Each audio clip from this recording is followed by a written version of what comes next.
Also, I have something else that you're not going to like. What? Oh, God. Time for our weekly tradition. The cold open. Yep. Yeah. If you do it twice, it's tradition. And you don't mess with tradition. Oh, my God. What? Nothing. Just adjusting my camera. All right. Episode 3, Spring Break Counter Programming. Today is the 20th of March. And a few days ago, train carrying corn syrup derailed in Arizona. Thankfully, no one was injured. No corn syrup leaked, or it could have been a very sticky situation.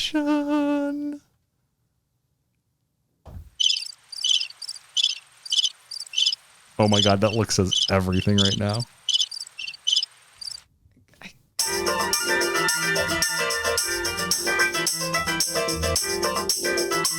The worse, the better, as far as I'm concerned. I don't even care. I'm really happy that you at least counter it with the song, because this puts me in a good mood after all that. Oh, come on. You heard worse. I've said worse. Oh, yeah. Yeah, okay. Right. Not in public. So mean. Support your local husband.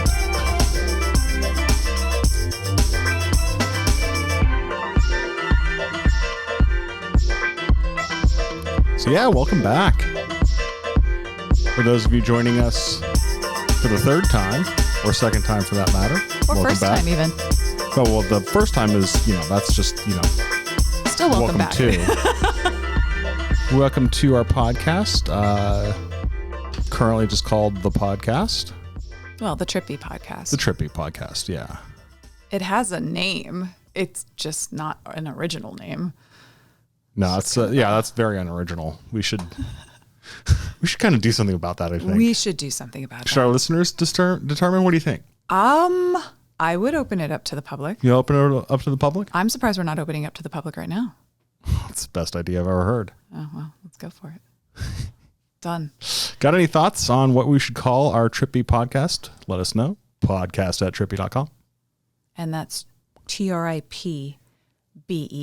Not TripBee, because holy crap. That's a different website. No, that's a very different website. Probably Actually, pretty interesting. Truthfully, it's probably being squatted on. Fair point. Very fair point. Knowing internet real estate, shall we say? Good Lord have mercy. It's so annoying. As it were. Such but a anyway, nuisance. All right. But now that you have told your joke, now that such as it is, that's a terrible joke. I'm not even gonna pretend that's a good joke. Thank you for not trying. No. Come on, I know it's terrible. That's why I do it. Yeah. Oh, I said it. I'm Adelaide Braddock. I'm Jim Manning. We are the co-founders of TripBee and TripBee.com, your travel research and itinerary planning platform. I am CEO. Jim is Chief of Content. Chief of Content. Okay. I couldn't remember if it was CCO, like Chief CCO, Content Officer. Chief of Content, whatever. All right. It's fluid. It's fluid, Very man. You fluid. just got to go with it. Yeah, It's corporate. That means you make it up as you go, and then you write the laws later. Oh. Getting a little I'm a little saucy today. Getting a little spicy early on the podcast. I know. We just started and I'm already here. So we've started out doing the section that we both really love, and Jim already kind of started in on it. The what are you eating? What are you drinking? Yeah. So Jim, what are you drinking today? What am I? This is a favorite beer of mine for those of you who are on YouTube, and you can see now, but it's Troegs. They're located in Hershey, Pennsylvania. They've been around a good while. I need to do some more research on that, but they make some very, very delicious beers. A number of them are seasonal. There are some that you can only get at the brewery itself. This is not one of them. Yeah. This is the Perpetual.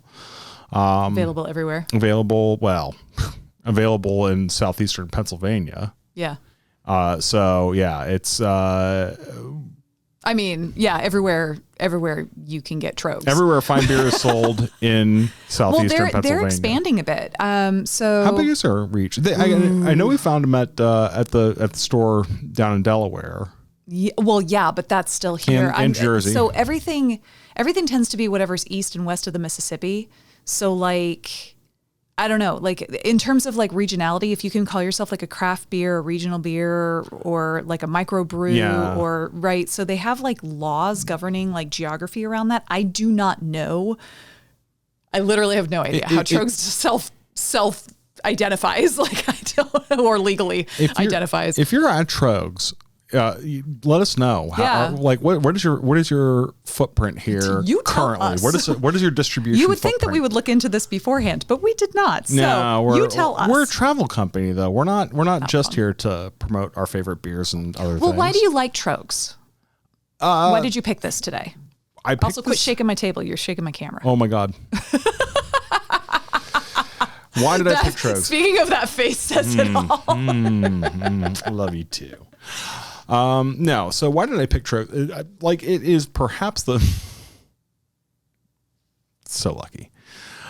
It is the first beer, I think, the first local beer we had when we got here, and sounds right. Also has some of my favorite here in Philadelphia. Here in Philadelphia, yes. Yeah. But it also has some of my just some of generally my favorite flavors.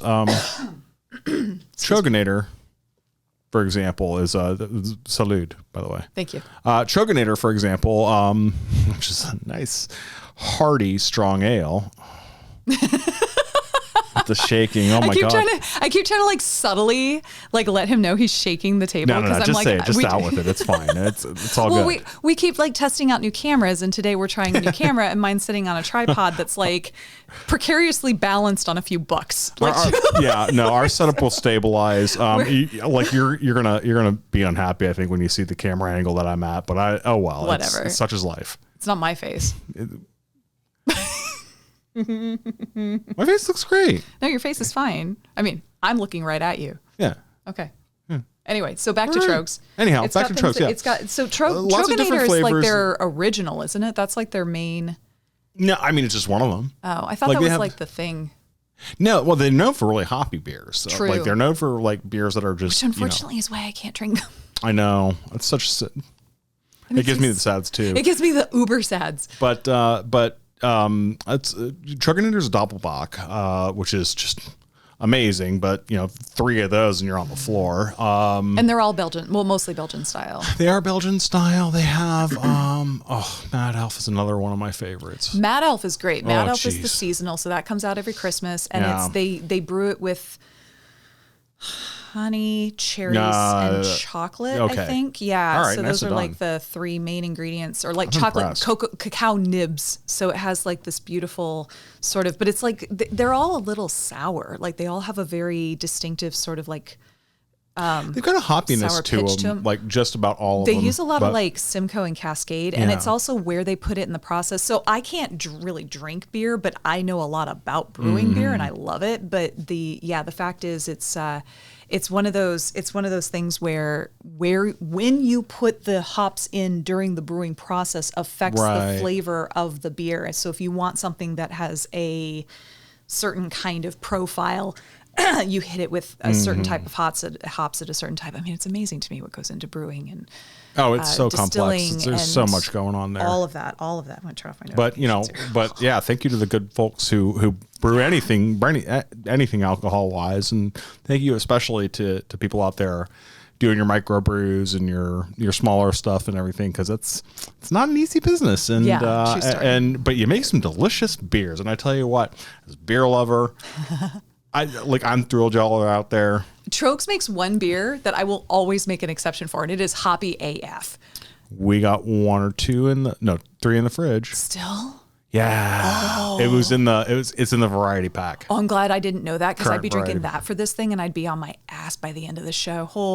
Because your coffee's not going to do that? Okay, we'll talk about the coffee in a minute. Let's talk about the coffee now. I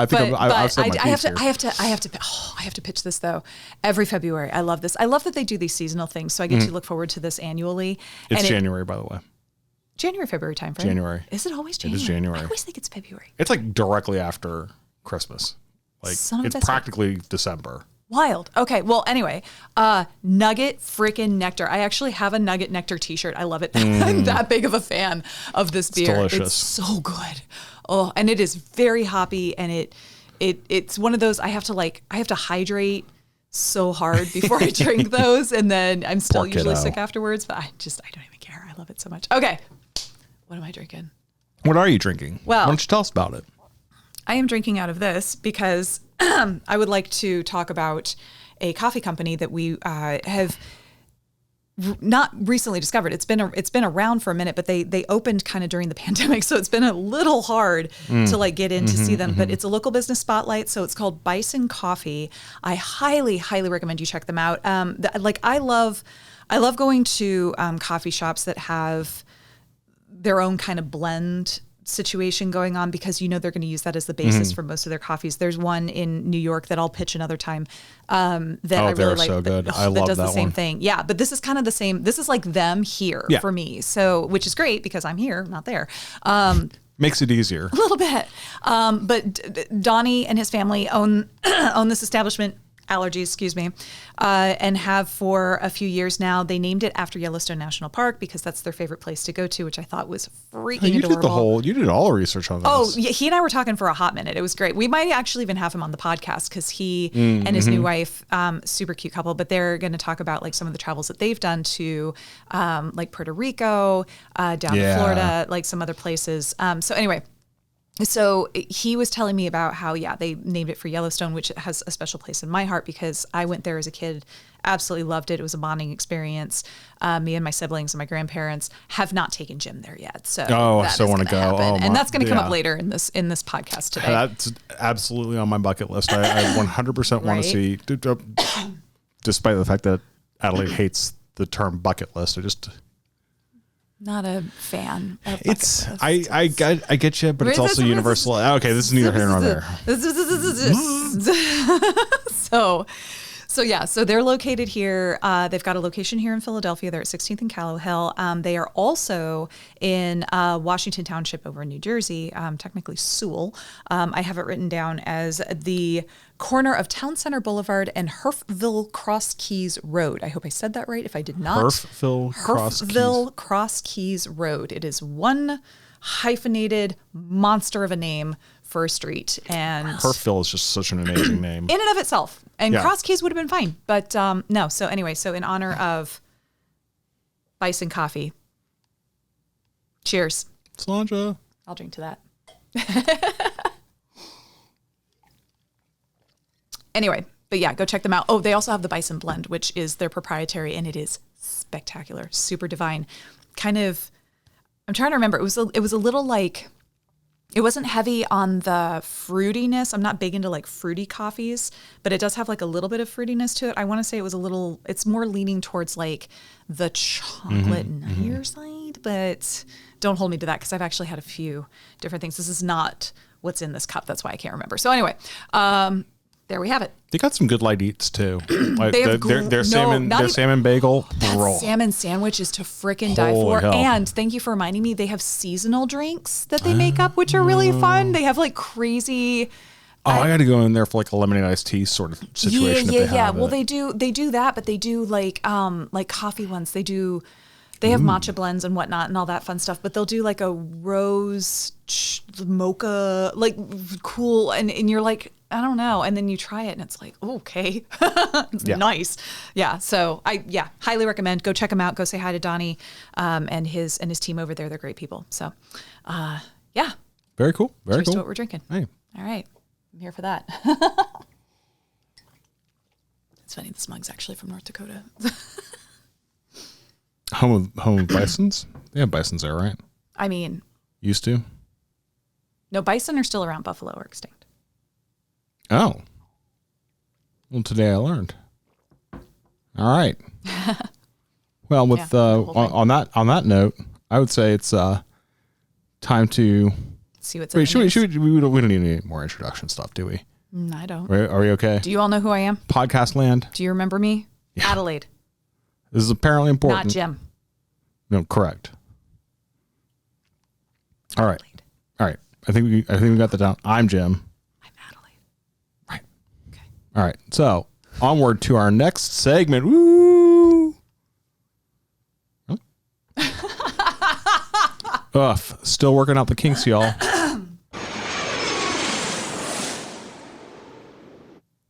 In the news. In the travel news. All right. The north, east, west, and south. Who knew that that's where that came from? I think you told me that. Did I? I think so. So no, I always kind of suspected. One of us. This is one of those married people moments. One of us told the other person. I think it's one of those things where I always kind of suspected it, and it was like, oh yeah, okay, that makes sense. Yeah. I actually kind of like the Spanish term for it, las noticias. The notices? Yeah. Oh. Yeah. I mean, what else is it? Yeah. Give a notice, I guess. So, yeah. I don't know. I like news. News. It's news. Hey, we didn't divvy these up. Who wants to go first? You want to go first? You want me to go first? What are you thinking? You are going first. I'm going first. All right, my turn. So, yeah, in the travel news, American Airlines is the latest airline to update family seating policy. I love this. I love that this is finally taking, right. No pun intended, taking off. I said that. Terrible. I'm not. And you get mad at me for my puns. I do. All right. Well, this one comes to us from Travel and Leisure. American Airlines announced at the end of February that they were updating their seating policy to allow kids under 14 to sit with the accompanying adult. Easy to say. Accompanying adult. Nope. Yeah, exactly. Accompanying adult. With accompanying adult. There you go. Still a twister for me. It's just the accompanying part that's hard. Maybe, yeah. It's got too many letters surrounding it. With a companion adult. There. Ooh. Okay. Easier. Start again. Fine.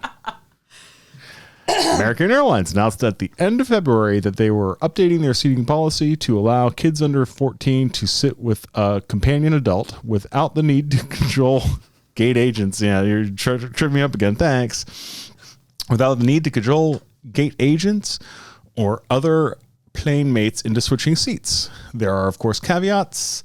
The reservations must be made together and they have to have adjacent seats available on the flight. So if you're doing this last minute, could be an issue. Could still be an issue. Changes to seats cannot be made after the reservation is confirmed. If a different, smaller plane ends up flying the flight you've booked, they may not be able to guarantee that togetherness. It's a great step forward nonetheless, as the airline joins United and Frontier in making sure kids are traveling safely with their guardians. Delta and Breeze Airways have their own method for handling this, which I found interesting. Right? I didn't know this until I read this piece that you sent me. Yeah, no, this is a good one. Like Delta holds certain rows in the main cabin for only groups of 3 or larger, and Breeze allows kids 12 and younger to select seats for free in their family section. Which I also learned there is an airline called Breeze. Yeah, I think they just started trips to Tampa. We'll figure that out later on, though. Right, so as it were. If you want to, Breeze wants to talk. We're here and listening. Anyhow, so yes, Southwest has also announced that they're rolling out. Southwest, killing me over here, Smalls. I love you. I really do. Oh my goodness. Southwest has also announced that they're rolling out a test program allowing families with children to pre-board in December. For a full list of airline rules. December of this year. Okay. If you're listening in any other year, 2024. That was anyway. No. I meant like this wasn't like a previous article from like 2022 that like. No. Okay. I would because sometimes that happens. Oh my goodness. The interwebs are not like. It's not the railing, man. Gonna get corn syrup everywhere.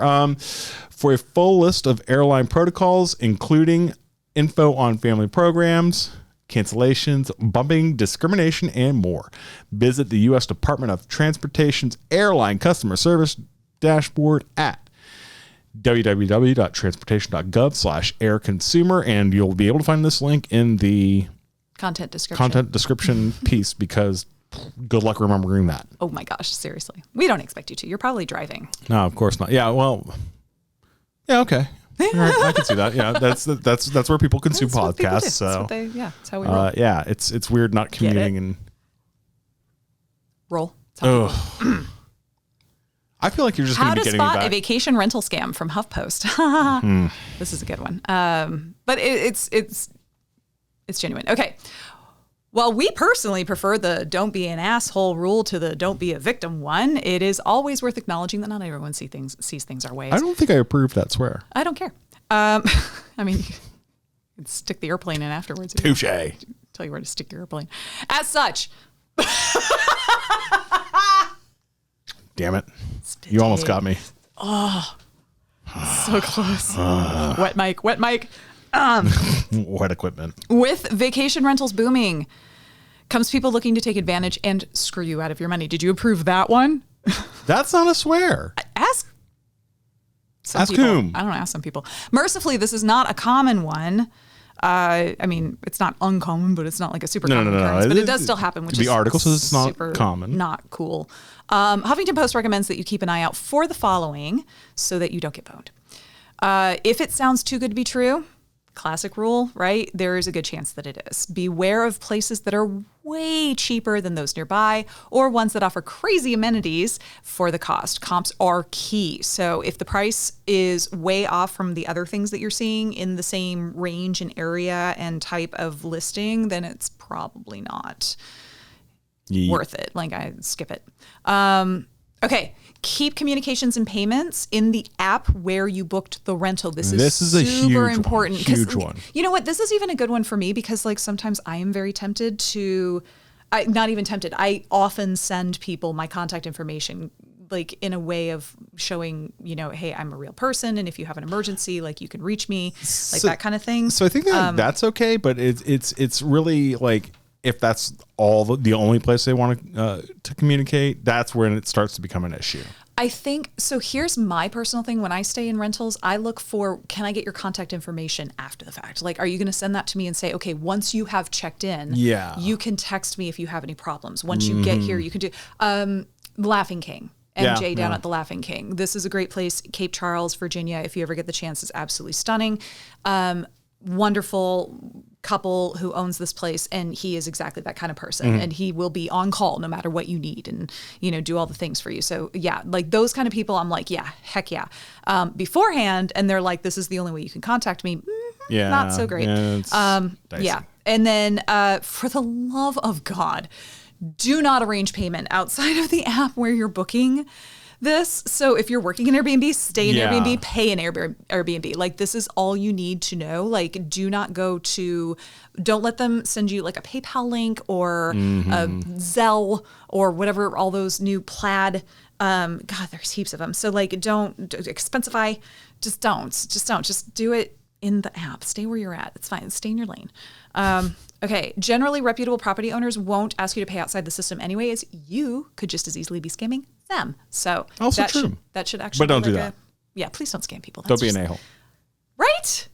Like, just don't. General scam rule of people. thumb: don't be an a-hole. Don't scam people. Come on. Like, nah. You know what? I'm not excusing it, but I'm saying I get why people fall into this trap of like wanting to take advantage of others. But anyway, that's not the point. Okay. Another good point, and I loved this one. Take a good look at the reviews. This is something I do regularly with almost everything. I do. You're way better about that than I am. You know, I am though, but I am because I'm always skeptical of stuff. Like, I let reviews talk me out of buying stuff all the time. If I didn't read reviews, we'd be broke, dude. Like, we would have so many boxes piled up behind me. You're welcome. Thank you, other consumers who write reviews on things. Like, write reviews on us. You know, like, come on. That's right. Let people know. Good reviews. That we're awesome. Yeah. Please. Let them know. Let everybody know how great we are. They're so great, but they talk a lot. Shut up. We just sit here with dead space. Don't give them ideas. Yeah. So back to this whole thing. So you might, what is it? A lot of reviews, if a lot of reviews say the same thing or are posted in a short period of time. So if you only see reviews that have been posted in like the last couple of months or something like that, but it's like all of their reviews and they're supposedly have been around for a minute, like red flag. You can ask the owner how long they've been operating if that's the case, but also kind of expect that they're going to say for like the period of time of the reviews, although They might be like, oh, for like 3 years, and then like give themselves away. Yeah, unless of course they've only been operating for a very short period of time, and it's like, you kind of have to trust your instinct. Well, something else to notice about this, though, or to note about this as well, is if you are asking questions like that, scammers will shy away from that kind of stuff. True. Very true. So the more questions you ask about things like this, stop shaking my camera. The more questions you ask about things like this. The kid, D. The kitty. We don't have a kid. Who is sleeping in her tent that we made her because we're those parents. Anyway, but the more questions that you ask around things, particularly like this, they don't know where you're coming from. They don't know why you're asking this, but they can assume that it's because you're trying to assess if it's a scam. They're probably going to step away from that. At least in my experience, that's what I've seen. So pressure to book is often a sign that something is amiss. Don't let the owner bully you into booking with them. It's fine if you have to wait a little bit. It's fine if you need to make a decision or look at some other bookings. If they're like, this is going fast and you're gonna lose out on this opportunity. Like, Oh well. You'll find another one. You will. There are plenty. There really are. Like, that's not wrong. All right, double check with Google. This is another really good one, and I've used this a couple of times because of being sus over some of these bookings. You can often find the same listing across multiple platforms. That's not the thing that I checked. So make sure that they say the same thing at each one. Yes, absolutely do that. You can also search the property address in Maps, or this is what I've done. Do a reverse search on the photos in the listing to make sure that they're not stock photos. So if they're images that came from a property that's maybe not actually for rent, or if they came from a property that's like, well, not for rent, but also like not theirs. Maybe it is for rent, but it's like someone else is booking on a different website. You're going to see like, oh, well, there's different owners' names here. Like, what's going on? So, all right. And then the last one is unanswered questions are also indicative of a problem, as are emails full of odd sentences or odd sentence structures and outbound links. Like the point above mentions, keep comms in the app and ask the app if something seems amiss. At the end of the day, trust your gut, right? You know when something's wrong. You know when something doesn't feel right. So if you think you're being scammed, you're probably being scammed. So just go with that feeling, because better safe than sorry. Be sure to contact the rental service if you think you are being scammed, if you've already bought into someplace, especially. So like Airbnb and Vrbo. If you haven't bought into it, though, and you have questions, don't hesitate to flag it to them. Like, you're helping other people in the process, and I'm sure you would appreciate if someone did that for you. So yeah, like, don't hesitate. Let them know.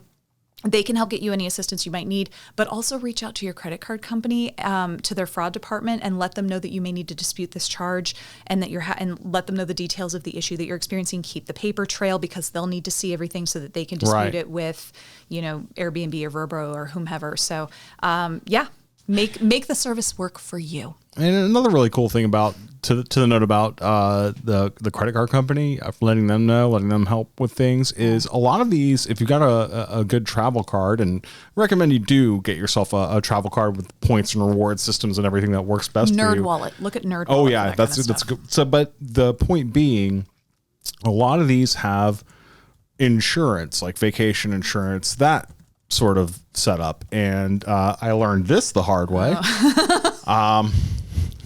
Used it once. Thank you, Venture Card. Why did we use it, Jim? Oh, I don't know. It was an incident with a rental car and a parking spot with a curb that was too high. Just jumped. We're right not naming out names. We're not naming names. No. That's no. Anyhow. 50-50 shot. You can guess who was driving them. No. How would you guess that? It wasn't me. It was the one-armed man. Next story. Look at me changing subject for you, because I love you. And I don't feel like remembering that. Oh my goodness. Piece of the Do car something once. flew off and almost hit people on the sidewalk. It was a small, tiny bit of plastic, Lord. Shrapnel. Anyhow, do let your credit card company know if you suspect that you've been scammed, and they can help as well, trying to get your money back. Yep. All right.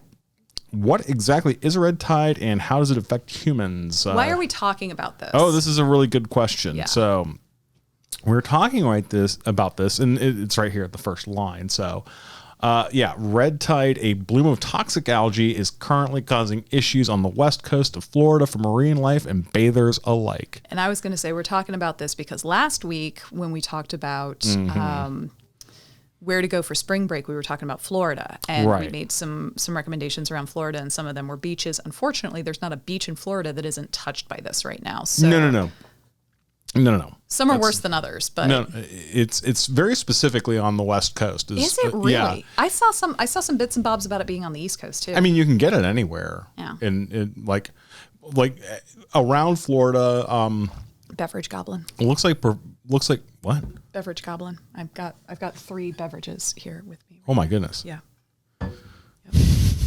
That seems excessive, but okay. Seems like it. It's not. 2 of these are water. No, that's fair.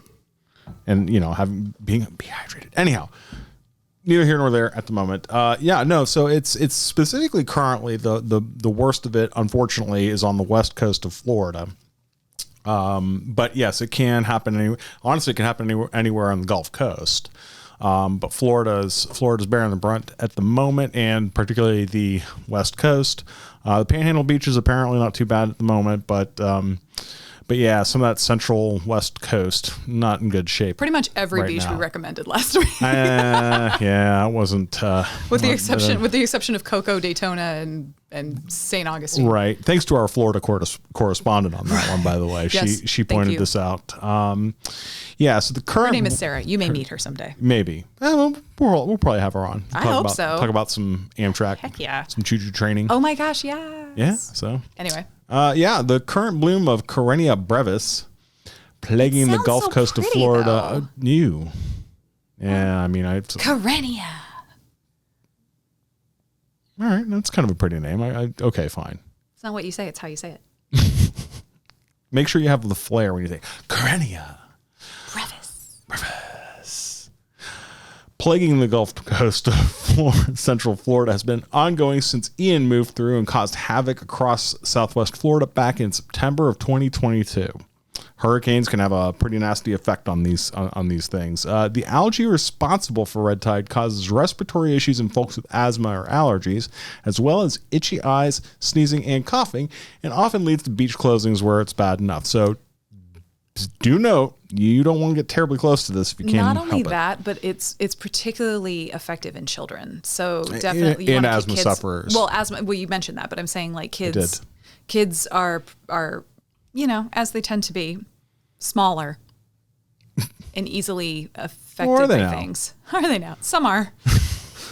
I was not a small child. I was fair. Never a small child. That's fair. I'm sure my niece is going to be 6'7". Yeah, probably. She's going to be a tall one. Yeah, NHL scouts are going to be looking for that one. Anyway, first woman to play in the NHL. Our, but yes, our needs. Yeah. Anyway, as a all right. So unfortunately, marine life has it much worse. The algae's toxins are to blame for massive fish kills, as well as respiratory problems for manatees that can, in fact, lead to death. It's already killed one. And a loggerhead turtle. Oh, Boo. I'm sorry.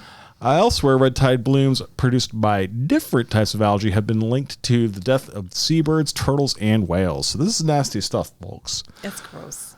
Typically, red tides, in case you're wondering, when should I go to Florida? Typically, red tides in Florida happen during the spring and winter months. The location, no one wants to go to Florida in spring and winter. No, who would want to do that? But the location and severity often depend on the weather and ocean currents in the area. Wind conditions, for example, can push the toxins out to sea even during severe outbreaks. Outbreaks can last anywhere from a few weeks to more than a year. Oh, God. I know, right? Ew.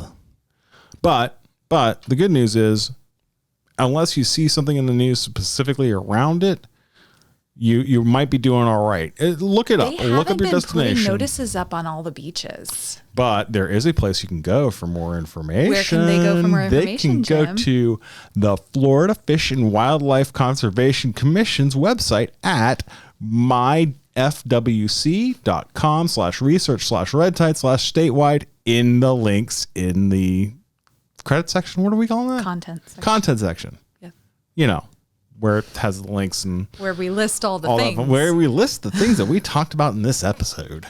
So yeah, go there, check that out. If you're watching this and you're watching me kind of like move up and down, by the way, I have a squishy mat under me.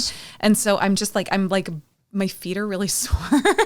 I'm running a lot lately. So I'm just kind of I need one. Massaging my feet while I need I'm one of these mats standing in such bad way. It's so great. I love it. It was like $95 on Amazon, and I've had it for years. I don't need $95. Oh, yo, you say that? Wait. Treat yourself. Maybe y'all could hook us up.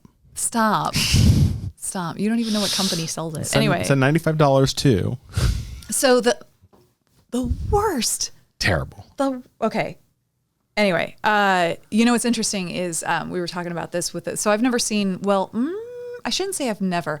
I'm unfamiliar with red tides. I don't know that I've had a lot of experience with them, but I was telling Jim and our other friends and our Florida correspondent that we were absolutely calling her that from now on. 100%. But that when I lived in China, because I was there in 2008 and I was there during the Olympics. So and I lived in Qingdao, which is where they had the sailing competition. So all of the sailing, the windsurfing, the what did I say? Sailing, windsurfing, kayak, I think was one. Yeah, they had a bunch. Was that an Olympic event? Is that an Olympic event? I think so.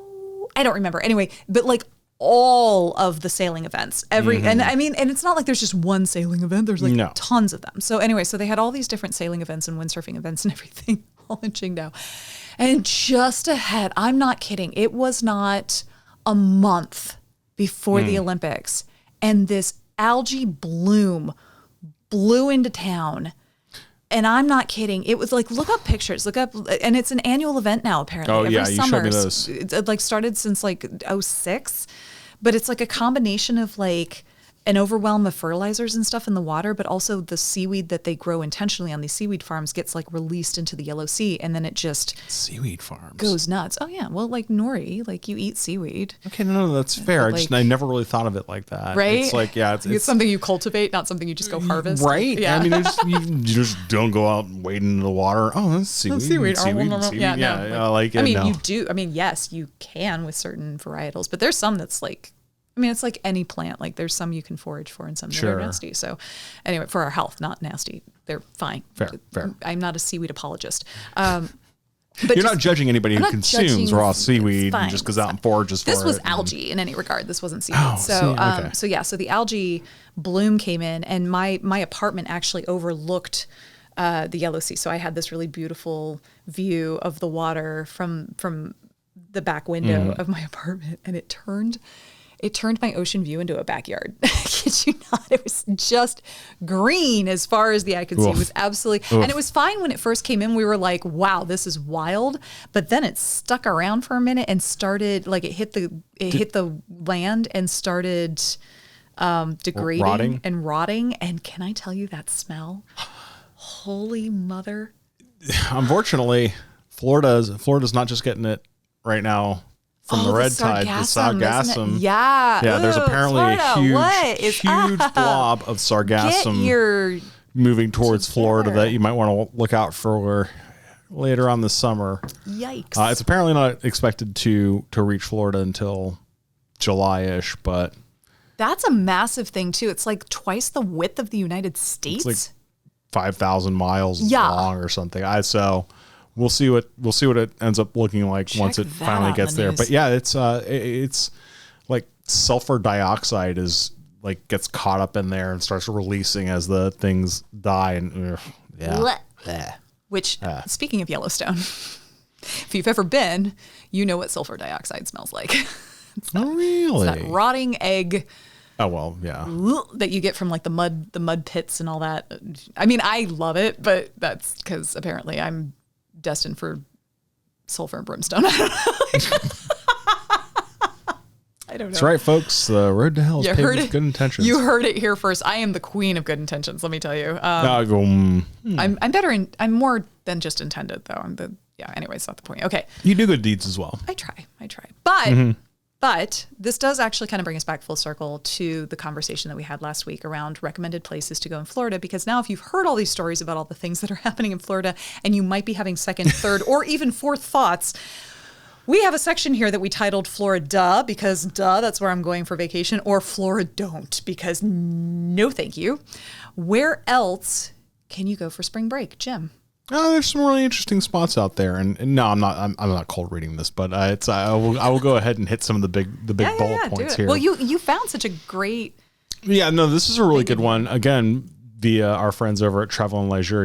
We need to like talk with them about a partnership too. But yeah, there's this. So for those of you who don't know, Florida has two coasts essentially. One being the Gulf Coast, one being the East Coast or the Atlantic Coast. But they legit call it like the Gulf Coast and the East Coast of Florida. It's weird because it's like you don't hear West Coast of Florida as commonly. Yeah, when you said that, I was kind of like, oh, I know. Like I immediately thought the East Coast because I only associate cardinal direction with East Coast. So you could say North Coast, and I'd still think East. Well, that's just it. Like because you would have theoretically a North Coast just right on the Panhandle. That would still be a South Coast. Yeah, I mean, it faces south, but that is really confusing because it's north of the West Coast. See, so it turns into the Gulf Coast. Look at the shape of Florida. No, I don't have to. It looks like a gun, by the way. They like certain elements used to call Tampa Trigger City. No lie. Actual thing. But glossing over the fact that it totally looks like a penis. But glossing. Anyway. What? What now? I don't know what you're talking about. Nobody would look at Florida and think, "Oh, that looks like a penis." Certainly not people who live there and make fun of it. Ugh. Anyhow. Who I know personally. Yeah. So there's a set of towns up in the Panhandle area called Gulf Shores and Orange Beach. They're over on the Alabama side of things. Yeah, apparently. So this I found really interesting was the article saying it had a moderate climate. Is that right? I got to take another look at this. Yes, it says moderate climate. Moderate climate. Which Jim was immediately sus. No, dude. Like, look, I understand that, spring and winter are probably pretty freaking pleasant there, but wait, what do you think? Somewhere on the Gulf Coast? I mean, sure, why not? If you're into hot and humid. Sure, why not? I like hot and humid. Well, you're a closet Canadian, though. I also did 35 years of 9 months of heat and humidity, and let me tell you, folks, it's one of those things where I finally got to the point where I was like, I can't do this any longer. Yeah, no, give me some winter, and I'm still looking. Unfortunately, Philadelphia, you've been kind of a letdown in the winter department. Not Philadelphia's fault. We've had a 3-year La Nina. I'm blaming Philly. I don't care. We got a snow hole right here. Oh my Lord, have mercy. But yeah, so it's just so anyhow, this is a really interesting spot there up in the Panhandle. You can get there via either Pensacola or Mobile, Alabama. So it's right between those two, about an hour or hour and a half from either. And then you've also got the Quit shaking. Oh my goodness. Yeah, yes. I just looked over and I'm like, do you not have the shake control on your camera? Maybe. Watch, this will not be an issue at all. No, yeah, and I can honestly stabilize this video very easily in post. I will shut up then. Would you like more light? Can I open the blinds? No, I think we're all right. Yeah, so but yeah, it's totally derailed my train of thought there. Sorry, no, you were talking about you were going to get into the sustainability of it all. Yes, the sustainability. That's a hard word to say. Yeah, so there's a sustainable tourism lodge. Well, it's specifically this one particular lodge that's mentioned in the article. Again, look in the links below. It's the lodge at Gulf State Park, located in Gulf State Park, conveniently enough. But it's right there in Alabama. And the lodge is built with some recycled materials. They've got refuse. They sort their refuse into like a billion different piles and such. But yeah, it actually sounds like they sold me. I'm not kidding. Yeah. And I love the Panhandle beaches. Oh, I've never considered Alabama as a place I wanted to vacation to. And now I'm like, that sounds fantastic. The northern shores, like in the Florida, and I can imagine Alabama area, probably Mississippi as well, have some great beaches. You know what I love about that part of the country? What's that? I love truthfully, I love the Spanish moss. And I know that, like, please, by the way, if you go to this part, to the southeast, and you see Spanish moss, don't mess with it. Just leave it alone. It's full of it's supposed to be there. Stuff. No, it's not even just that. It's just full of stuff. There's like mites in it, and there's like nasty. I mean, I see people like try to make beards out of it, and I'm like, yeah, don't do that. Ew. Ew. Don't eat it. Don't just leave it. You actually can't eat the like. If I'm sure pull you the things can. apart, I'm not gonna try. But still, but I think it's gorgeous. Like I think when you're driving, like that's what I think of when I think of the U.S. Southeast area is like, you know, all the way through the Carolinas down into Georgia and Florida and all and Alabama and all that fun stuff. Like you just see the rows, the tree tunnels when you drive down the roads, and there's just, you know, tunnels of trees on either, because the trees grow on either side and they grow really tall and they kind of shade everything underneath it. Oak trees. They're all oaks? I think so. Huh. I mean, they're beautiful, whatever they are. I don't Tallahassee, even care, but like, yeah. Speaking of the Panhandle, Tallahassee actually has a tree-lined street that's like that. It's just canopied. I can't remember the name of the street, but driving north out of Tallahassee up into Georgia. But it's just stunning the way the light kind of filters through it, and you see the Spanish moss hanging down off of it, and it just looks really ethereal and kind of ghostly. And you find more of that in the Panhandle of Florida than you do for sure. And the mangroves. I had an opportunity. I'm so miffed. Gorgeous. I had an opportunity the last time I was down in Tampa, which was back in January. I was going to go on a kayaking tour. Ooh, okay, yeah, we're gonna have some people on talking about kayaking tours down there. Definitely. Yeah, so Lynn and her team over there. But the opportunity was to go from we leave from one of the bridges and kayak into the mangroves, and they have these secret routes that they take through the mangroves. Ooh. It was so windy we couldn't do it though. It was just the chop was too high and it was too dangerous, so we didn't. Yeah, you definitely don't want to kayak in high chop. Lord have mercy, no. I'm good. But no, I can barely stay afloat. On a river. I'm actually really good at kayaking. I'm a natural kayaker. I'm proud of that fact. That's true. And we did pretty well on the two-person kayak in the Chesapeake. Yeah, heck yeah. But no, that would have been so fun. So I'm looking forward to getting back down there and doing that. Another thing you can look forward to doing possibly on your spring trip vacation, especially to Alabama, because they have mangroves there too. Okay. Well, I was actually unaware of that, but I thought they did. Oh. Maybe, am I making this up? Hold on. To the Googles. If only we can Google something. Can we do that? Is that a thing? I'm just going to look up Alabama mangroves. It says Alabama. The first thing that came up was Alabama mangrove snapper limit. I feel like that's the name of a strip club. Mangroves. Yeah, they have mangroves. That's why we're not family friendly anymore. Were we ever? No. Well, no, this is a family show. You can let your kids listen, so, you know. Okay, they have mangroves. Okay, good. So, yes, go check out the mangroves. Mangroves are amazing. If you're not sure what they are, look those up. I don't know that I could ecologically explain it accurately. I think and they serve an important function. They absolutely do. Ecologically speaking, you know, you don't want to mess with them too much. At all? Yeah, at all. Maybe just don't mess with nature, like period. That's probably wise. Pack it more in, so pack than it we out. already have. Let's go with that. Take only pictures, leave only memories. Wait, no, leave only. How the hell does that go? Take only pictures, take only photos, leave only footprints. I think that was memory. What's the name of the? There's a saying out there. Oh, she's gonna Google this too. Take only pictures, leave only footprints. Boom! There you go. Okay.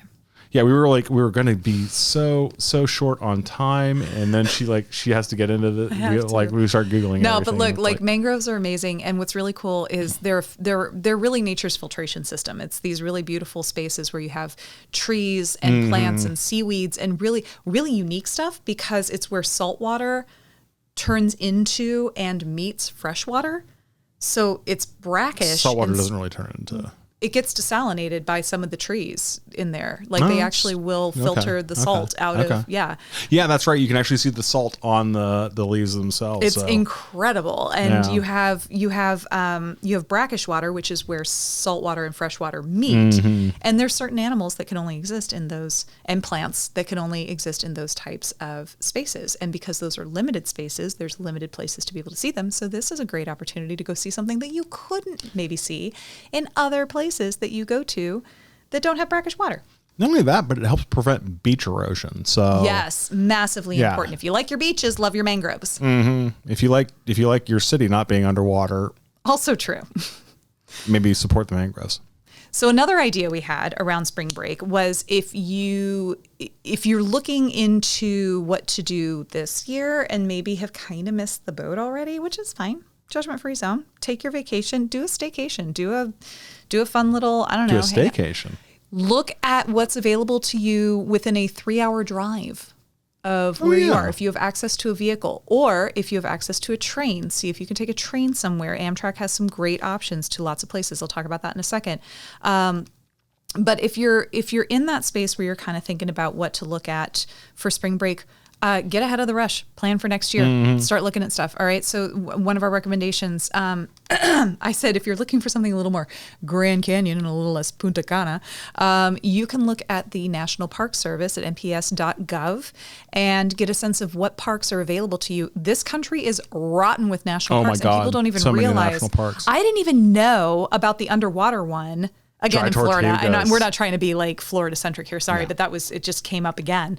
I think it's that time of year we're getting all the news stories about it. But the dry tortugas, I had no idea this existed. How do I not know this stuff? Fine, fair, whatever. Not the point. But like 90% of that park is underwater. Yeah. So it's a diver's paradise. Apparently not super cheap to get to, but it's stupid cool. And have you been? I honestly, the funny thing is, like, even after living in Florida for as long as I friggin' did, I've been to Miami 3 times now. I've been twice. Two times I've been to Miami were after we had moved away from Florida. Oh, that's funny. Yeah. Yeah, once was after we moved away, and once was when we went there for my visa I almost when we never went to Spain. Yeah, exactly. And I almost never went. You don't need a visa for Spain. I was going there for school. Sorry. Yeah, no. Clarification. To be sure, yeah. If you have an American we'll get passport, into that too. But yeah, it's stamp on entry unless you want to anyway, do shit there. So Miami, you went to Miami. Went to Miami. No, I was just saying I've only been south of Sarasota. Maybe a handful of times. I went to Cocoa Beach one time. That's not South Sarasota. No. I know it's not. Sorry. I was just saying, like, in general, I went to Cocoa Beach one time and I haven't been back, and I'm actually kind of sad about that. I muted my mic. Oh my God. By the way, work. You laughed so hard. You spiked my mic when I turned it back on. I'm nervous. I'm nervous about my laugh on the microphone because I was listening to the last episode and I was like, my laugh is a little much. Yeah, your laugh is great. I love your laughter. Oh, that's why I got married to you. Oh my God. That was adorable. Okay, so anyway. I hope that makes up for the opener. It doesn't, but it's close. Keep trying. Pay for effort. All right, so, but check out nps.gov. And the reason I say that is because a lot of our national parks, especially the big ones, we're talking about like Yellowstone, right? That throwback to Bison Coffee and all that, right? Like if you really want to go somewhere that has a large footprint like that, it's really a great idea to check it out ahead of time. Get a reservation well in advance so that you have a spot waiting for you when you get there. Check out what the lodging is like. Check out what camping might be like. Could you rent an RV and go there? If you're going to Yellowstone, you're probably flying into Salt Lake City. That's really the best route. And trust me, I've looked into like all of them. Like, cause it's still 7 hours. What? 8. It's almost 8 hours. Wow. Yeah, but we between 6 and 8, so it might be 7 hours. But I feel like I remember it being 8 hours. But here's the thing: Salt Lake City is great because it's a relatively inexpensive airport to fly into. Okay. It's fairly centrally located to a lot of other stuff. So if you want to do True. a larger vacation around, like, sure, you go see Yellowstone and spend a couple days there and then come back, you have other things you can look forward to. You can use that as your launching point to all kinds of things, right? So yeah. They got some really cool parks down in southeastern Utah as well. Like I think near it's the also Four an American Corners hub. So if you're also near an American hub, you're going to have a good... one of the big three, you're right. Yeah. So you're going to have a pretty direct, but it's got great direct routes to San Francisco, Los Angeles, Seattle, right? Like all up and down the West Coast. And then you're talking like Midwest, it's fairly easy to get to from Kansas City, Rapid City, Des Moines, right? So like all these different locations that you might be coming from, you can get to Salt Lake City fairly easily and then drive to Yellowstone. What's really cool is, again, check out all the stuff around Yellowstone that you can see. So you don't have to stay in Wyoming. You can go to South Dakota. You can go to North Dakota. You can go to Montana. You can make a huge ass road trip around this. Jim and I went to the Four Corners a couple of years ago and we drove, 1,600 miles? Speaking of huge ass road trips. Oh my Lord. But it's fun. It's fun if you enjoy road trips. Yeah. We enjoy it because he likes to tripper. drive and I like to nap. So it works out well. If you're not like that, we'll talk. We got road trip ideas. We'll be bringing some of these into the play, especially as summer starts rolling in and people are looking to take more of those.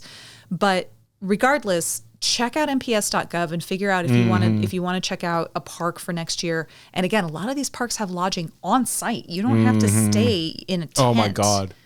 Mesa Verde. Freaking Verde, dude. Like, holy crap. Southwestern Colorado. The south rim of the Grand Canyon. The north rim of the Grand Canyon, Which I have not is been to, also so I can't accessible speak to from that SLC. Directly. Yes, it is. That is true. That's another good one. So yeah, so you've got heaps of options and it's just get in touch with nature, girl. Like get out there and like enjoy yourself and go see yourself some trees, go get your picnic eaten by a bear. Don't really do that. But just go get there. If you're able to go there in like the fall and some places in the wintertime, you might be able to see some northern lights.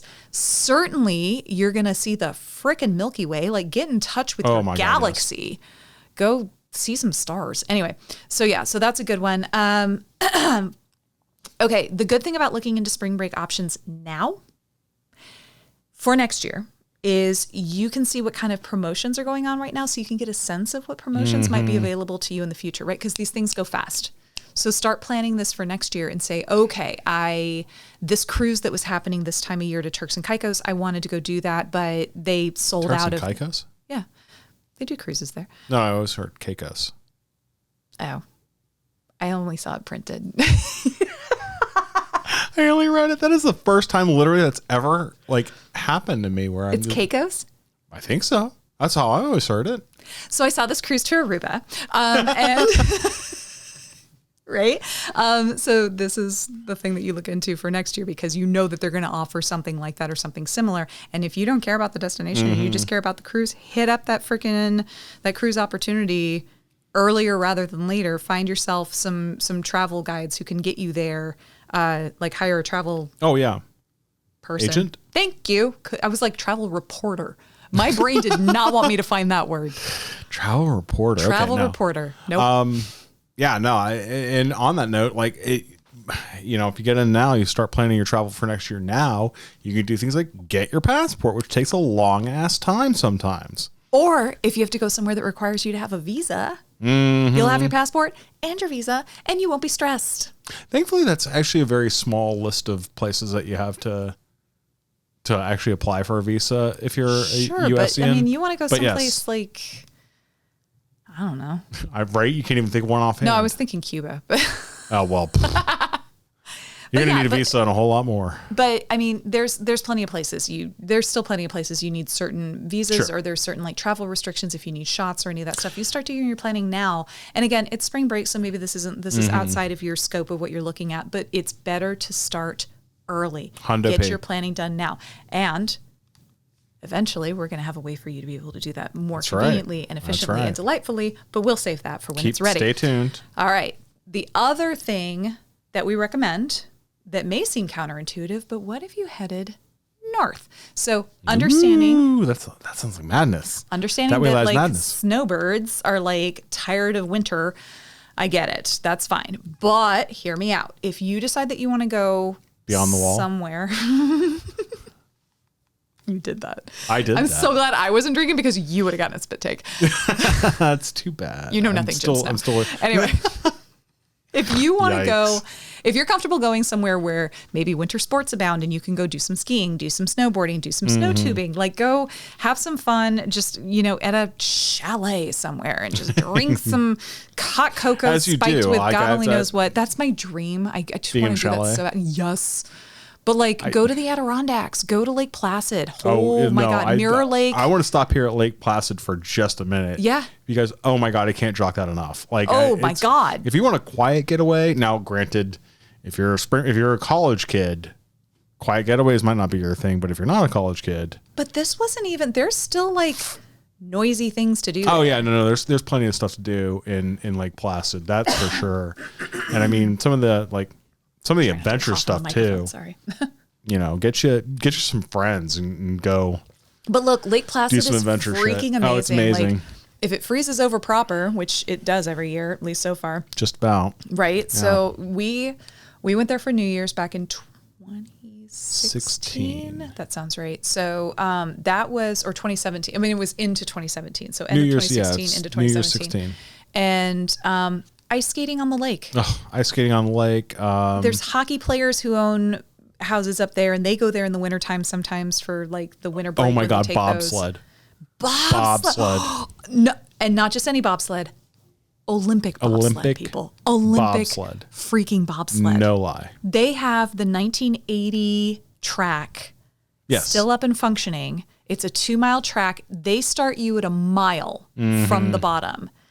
And we have video my of God, us it goes doing this by. thing. We hit 67 miles an hour. I'm sure it was at least the speed of sound. It was so great. I'm pretty sure we broke the sound barrier. And our bobsled driver was the 2010 Olympic gold champion driver. It was So, super cool. yeah. So much fun. Yeah. So amazing. Great team, great people. Our brakeman, I can't remember his name. He was adorable, super funny. Absolutely loved him. The whole experience was amazing. Oh, fantastic. It's like $90 per person. They give you a discount if you want to go a second time. But it's worth it. I mean, it sounds like a lot of money. It is a lot of money, but it is worth it. What an experience. How many?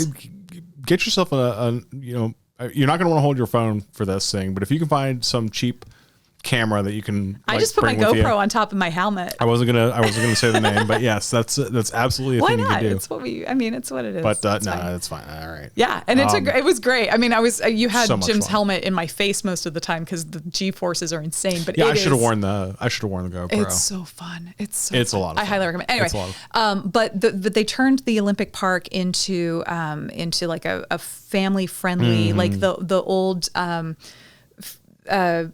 what's that? The Ski jump. Ski jump. They turned the ski jump slope into That's right. It's the a tubing. tubing. Tubing ramp. We didn't get to do that either, and I would so No, love that to. looked so fun. Yeah. So anyway, so that's a great time. But funny enough, we got sidetracked as we are wont to do. Not even the place that I was necessarily recommending. I was going to say we can personally recommend Montreal. So if you want to get out of the country and go do something, go to freaking Canada. Like our neighbors up north, they're cool. They good people. They know what's going on. And let me tell you, these people know their food. They know their bev. They know their shopping. They know their architecture. Like you can see everything here. It's lovely. Montreal is one of those very easy to navigate cities. You do not need a Yeah. car to get around it. You can take the metro They've got anywhere. good metro lines. And the metro runs on tires. It's so weird. It's so weird. I love it. That is one of the wildest things that I like. I've never seen anything like. It's I forgot the name of the type of train. I'm gonna have to look this up now. But It's so cool. Like yeah, it's very much the it's like a bus almost, You but see it's it. not. You hear it pull into the station, like they announce it, and you see it pull in on tires, and you're like, What? okay. That don't make no sense. Oh my good night. It's so fun though. Like the food there, let me tell you, I ate my way across that city. Just the poutine alone, which if you're unfamiliar with the concept is where they take French fries and they smother them in gravy, but only after putting onto them frozen cheese curds. So the gravy like melts the cheese into the fries, It's like and it just turns into this beautiful mixture of crispy, fatty. It's like an saucy. angel kissed the French fries, and it just It is. It's like unicorn cannot vomit endorse that enough. all over your food. There we go, unicorn vomit. So good. It's so good, and it's like, and they do it right. I'm not sure. Girl, let me tell you, they do it right because that's their thing. Is unicorn vomit selling that? I don't know. I think that's unicorn poop. But yeah, no. Anyway, yeah. So poutine. Another fun thing that they do there that's great is I can't remember, something on Liège, but it's syrup. Syrup à Liège. Is that I think it? so. It's French people, I'm so sorry. I almost wore a T-shirt today that says "I speak French fries." So it's where they take really thickened maple syrup, and I mean thick maple syrup, and basically put a stick into it and kind of wrap it around so it becomes almost like a maple syrup like lollipop. Yeah, and then there you go. roll it in snow. Clean. It's clean. It's fresh. It's clean. It's always fresh in Montreal. I mean, for this time sure. of year. I don't think they get it from outside. No. But you know, people who listen to this who've made like snow ice cream, they'll know what I'm talking about. Like this is a thing. But Do you have people out there listening from Nebraska? Snow Ice Cream Land? Sure. Nebraska? I think that's Nebraska's a big place for it for sure. Huh. Iowa, maybe. I don't know. Today I learned. But then they like roll it in the thing, and so you eat the. Oh my eat goodness. the snow and it like hardens the maple syrup and it turns it into like a proper like lollipop and it just kind of melts in your mouth. It's so good. So anyway, now that I'm drooling, I highly, highly recommend checking this out. The city of Montreal itself has so many things to check out. Again, gorgeous. another former Olympic city. So they have turned their Olympic Park into a really, really cool visitor center. So there's actually a funicular train that will take you up to the top of the visitor center, so you can get up and get a full bird's eye view of the entire city. You can get up to the top of Mount Royal, Montreal, right? And see, I see what you did there. Right? And you can see the city. We went up there during a lunar eclipse and got the most beautiful. Jim got some of the most amazing photos of the full moon over the city of Montreal. And There's only one I like out of that. Doesn't matter. It's still gorgeous. I care not. But like very artistically inclined, lots of like, you know, especially if you go in like the springtime and the weather's starting to shift a little bit, you're going to see more people outside like playing music, busking, dancing, having festivals, you know, doing all kinds of cool stuff. We did a zip line over next to the river. Oh my God, the river, Saint Laurent. Saint Laurent. I was like St. John's River. No, Saint Laurent's River is one of the fastest moving rivers I've ever seen in my whole life. It actually scared me to be next to it because it was, I mean, even though we were safe, I was like, this is intimidating. Like, you know how you see water? Too. Yeah, it's massive. It's freaking, I'm like, people rode boats up this thing? Are you freaking kidding me? Like, no. I want to say it's bigger than the Mississippi. In places. Depends on where you are. Montreal. Well, in Montreal, yeah. Anyway, no, where you are on the Mississippi. I mean, there's places in the Mississippi that are wider than the St. Lawrence. But anyway, point being, it's absolutely phenomenal. Okay, so to this point, if you are on the I-95 corridor, by the way, I also recommend that you take a train to get there.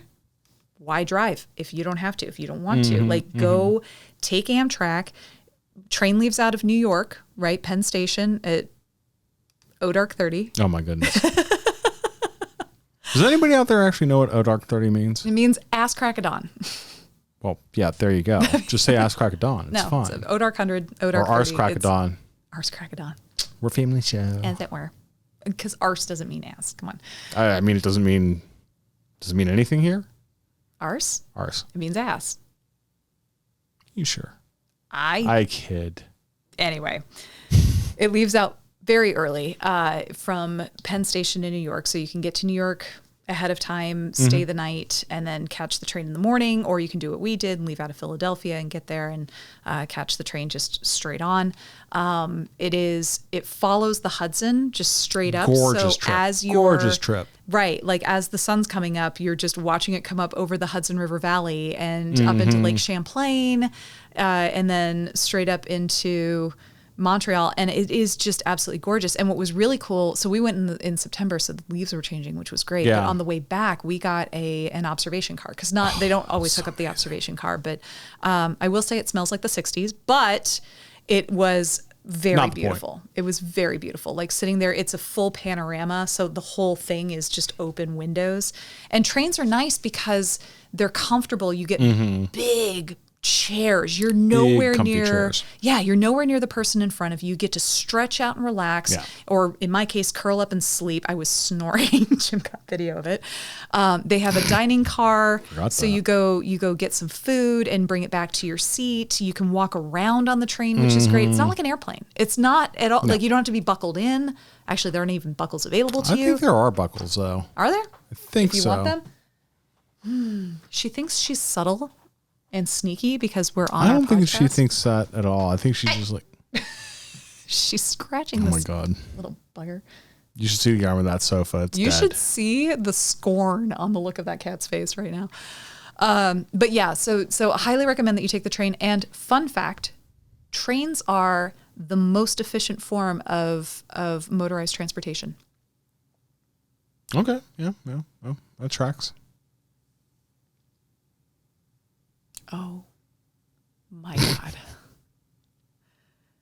You actual son of a... Throw paper clips at you. Ow. Oh man, you nailed me too. You bastard. It's not my fault. I can't do anything about that. God. Here I thought he loved me. I thought we were friends.